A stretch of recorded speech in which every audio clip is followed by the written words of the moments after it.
पिछली बार विधानसभा सत्र में जिस तरीके से विधायकों के साथ बदसुल्की की गई थी, जिस तरीके से मारपीट की गई थी, इसके बाद अब मानसून सत्र की शुरुआत 26 तारीख से होने वाली है। सीपीआई के विधायक ने क्या कुछ कहा है, इस पर सुनिए। स्पीकर के गेट पर हम लोग धरना पर बैठे थे और जिस तरीक़ा से हम लोग के साथ पेश आया गया, लोकतंत्र के लिए सबसे शर्मनाक दिन था वो। और आज भी जो कार्रवाई की गई है उससे हम संतुष्ट नहीं हैं।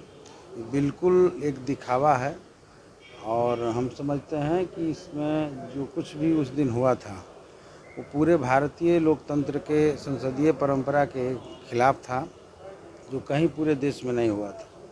इसलिए हम लोग अभी भी है कि संपूर्ण रूप से उस मामले की जांच करके जितने दोषी अधिकारी हैं, वो केवल 2 सिपाही पर कार्रवाई नहीं, सारे दोषी अधिकारियों पर कार्रवाई हो और साथ ही साथ सरकार जो है, नीतीश सरकार माफ़ी मांगे, क्योंकि वो अपमान जो हुआ था वो सिर्फ विधायकों का नहीं हुआ था, विपक्ष का नहीं हुआ था, बल्कि सदन जो लोकतंत्र का मंदिर है इसका अपमान हुआ था।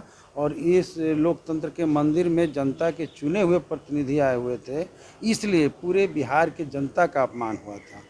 इसलिए हम समझते हैं कि माफ़ी मांगना चाहिए और बाकी जो दोषी लोग हैं उन पर कार्रवाई होना चाहिए, अधिकारियों पर कार्रवाई होना चाहिए। आपके गठबंधन का कहना है कि बैठ के पहले तय होगा कि जहाँ तक बात है तो हम सच बात यही है कि गठबंधन की मीटिंग के बाद ही हम लोग तय कर पाएंगे कि हम लोग को सदन में भाग लेना है कि नहीं लेना है।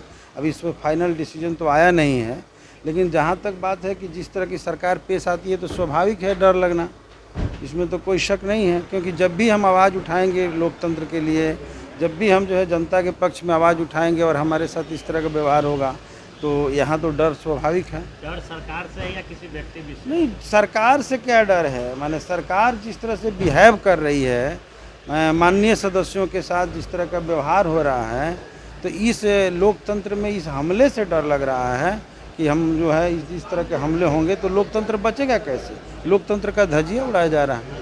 क्या मानसून सत्र का मुख्य मुद्दा क्या रहा? देखिए, कोविड काल जो आया था उस कोविड काल में बिहार सरकार पूरी तौर पे फेल्योर रही है।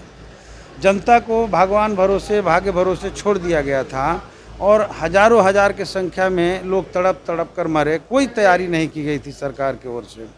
और हम लोगों ने देखा कि आज सरकार, जब हम कह रहे हैं कि कितने लोगों की मौत हुई है उसको भी गिनिए और संख्या के आधार पर उनको मुआवजा दीजिए, तो उससे भी सरकार भाग रही है, मौत के आंकड़े भी छिपा रही है। तो हम समझ रहे हैं कि इस बार के सदन में स्वास्थ्य का मुद्दा प्रधान मुद्दा होगा और किसी भी सूरत में स्वास्थ्य के साथ खिलवाड़ जो सरकार कर रही है इसे हम बर्दाश्त नहीं करेंगे। इसके खिलाफ हम आवाज़ मजबूती से उठाएंगे।